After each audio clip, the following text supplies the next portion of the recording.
Oh, well, good afternoon, everybody. Thursday afternoon on the Avenue of Love. Yeah, why? Idiot. Must be a Mexican thing, that sticking the tongues out and all that stuff. Kind of flattering in a way, but kind of gross in another way. I'm all battened down. Yeah, I got the Nike Just Do It hat on. I found my good shade, so I'm very, very happy. The styling Rosie is back again on a Thursday afternoon, and I'm all battened down because it is hella windy. Remember I told you about the Santa Ana winds that sweep in down the hills in LA, and you can get wind speeds 60-70 miles an hour. And man, if you light a match or drop a smoke and something catches on fire, forget about it.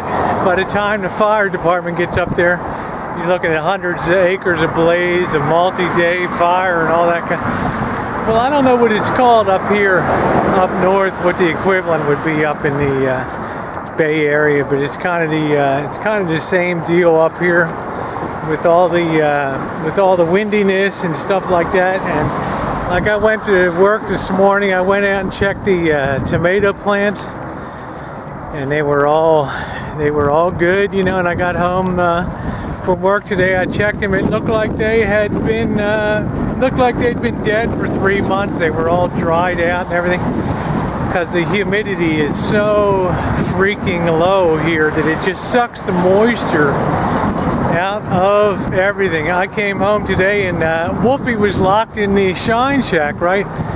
The wind had actually blown the door shut, even though I had a cement block sitting there. So I guess I gotta triple block that. I don't want the boy to be locked in there, but you can bet your ass that if the paw was on the other foot, you know, he'd leave me in there till the cows came home, as long as he got his hot dog for dinner and all that. Well, we're down by the railroad tracks today, and the boy's getting a sense of what's coming, and he ain't too keen on it, I'll tell you that. Come on, Wolf. Although he's kind of getting used to the program a little more. He's been so darn, well, I spoke too soon. I was going to say he's so darn cooperative out here. And then, what are you doing? And then all of a sudden he starts walking. He does not like that at all. Out there, are we going to walk, Wolf, or what are we doing? Huh? We're gonna walk? Come on. Oh. So it's a really crispy day today out here. About 80, 85 degrees. Beautiful, delightful weather. But damn, I thought I heard a train coming down the track here. Yeah. So, you know, it's a dangerous time of year. Everybody in California.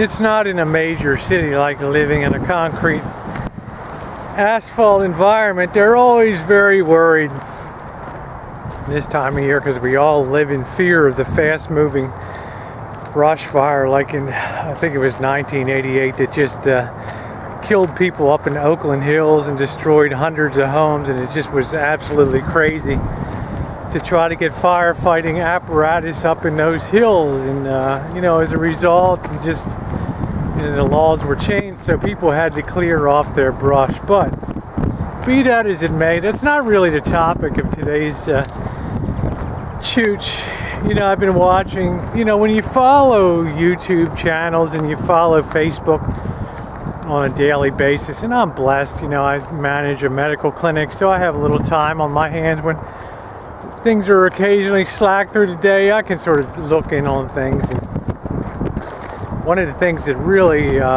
catches your eye, if you're a frequent observer of YouTube, especially the transgender community, male to female, is the prospect of the day that as a male to female transitioning person, you may have to be forced to detransition.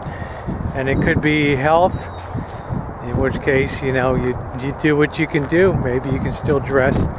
But I think one of the more worrisome things to me these days has been the appearance of more and more financial problems out there that could be causing and are causing girls to detransition and think about giving up hormones. And I know for myself that is really a scary thought. But when you think about the what Maslow once considered, and I think he was a philosophical economist or whatever, and when you think about the needs in life, you have to have food, shelter, and clothing are the bedrock of everything. And unless you have those needs met, nothing else really matters in life.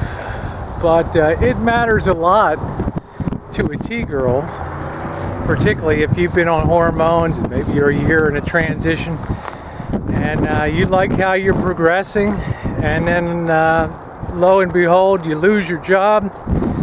You've run through your savings in a month and a half or so, and your resources have reached the end. And I can't speak a lot about how it's done overseas. I'm pretty sure my friend Nicole tells me that the government will cover hormones and SRS. I think Canada covers SRS.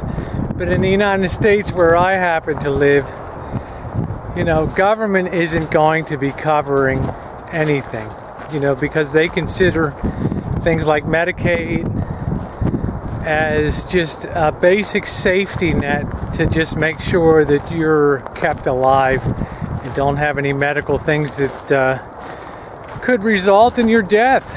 But what they don't fund up is stuff like hormones and sexual reassignment surgery and all that. So as a result, over the last 6 months, with increasing frequency, I've seen more girls walking through the valley of hell now and being tried like they've never tried before, and just scared witless at the thought that everything they worked for in transitioning might just be out the window. They might have blown up family relationships, they might have gotten divorced, they might have lost their kids, loss of job, loss of friends. And then imagine if you have to if you are forced to detransition because you can't afford hormones anymore. What a terrible thought to think all that pain, all that heartache was for nothing at the end of the day. To me, it's an awful thought. And I thought to myself, life is filled with the haves and life is filled with the have-nots.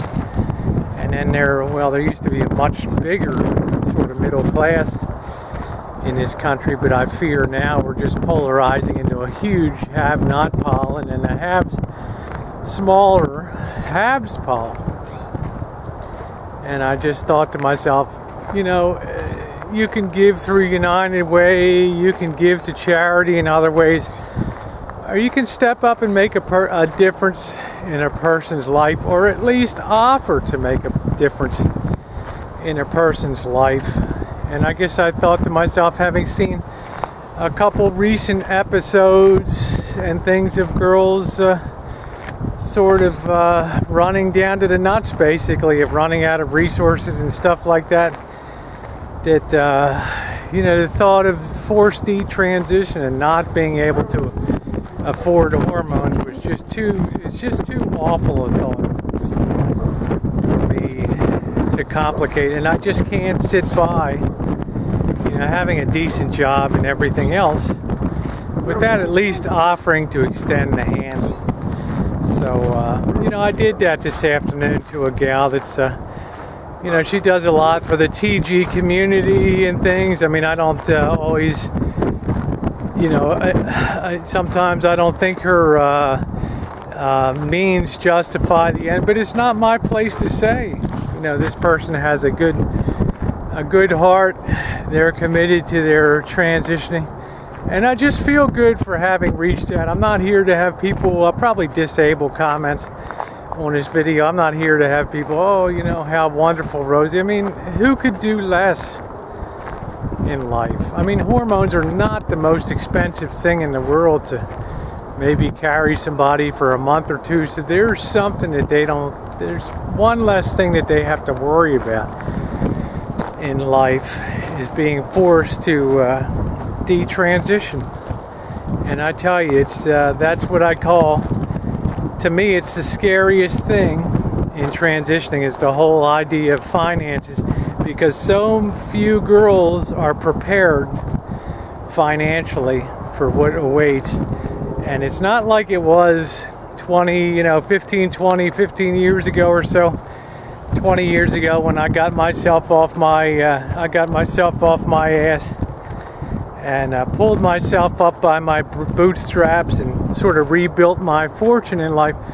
There's not the same opportunities and stuff these days, so it's a lot harder to do that. So I guess I'm saying to anybody that's watching, if you have the ability to reach out to someone, and you know, if $100 a month for hormones isn't gonna make a difference in your lifestyle, it could make a hell of a difference in somebody else's whole psyche. And then a lot of times, I hate to say it, it could make the difference between life and death.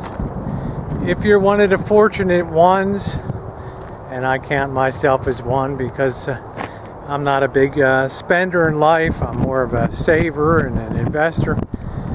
But if you can do something to help somebody out, what a great thing that would be. And you don't need to have the trumpets and the accolades and the woo-hoo and wow, that's amazing. You can allow people to keep their dignity and just do things quietly and on the QT, and nobody's ever aware of it. But it gives you a good feeling inside, and you don't need those things like a pat on the back to tell you, oh, you're a wonderful guy, or you're a you're a wonderful girl.